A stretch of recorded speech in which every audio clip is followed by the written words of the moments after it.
Vă mulțumim pentru 15 abonați! Uhu!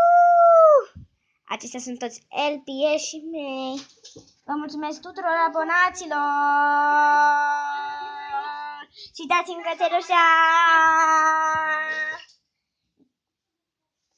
Hai, Ana, vin aici! Ana, vin aici! Hai! Știu și eu, da. Ha. 15 abonați, vă mulțumim foarte mult abonaților. Foarte extraordinar de mult. Și eu să vă cânt o serenadă! Da, vă mulțumim. Au! Ajutor!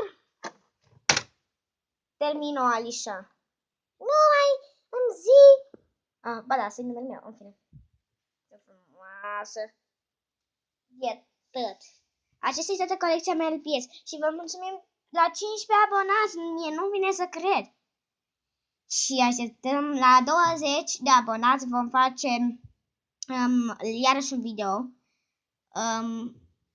Îmi place foarte mult de voi. Vă mulțumesc extraordinar de mult. Da, vă mulțumim că și eu sunt aici. Da, a venit de ieri. De fapt de alaltă ieri, de 3 zile aici. Că am adunat și video să... Știi ceva? Știi? Mai bine să se dau pe pauză.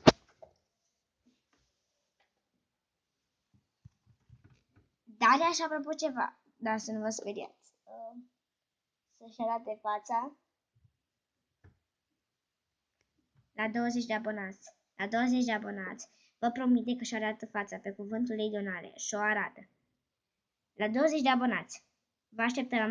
Vă mulțumim! Vă mai mulțumim o dată, LPS și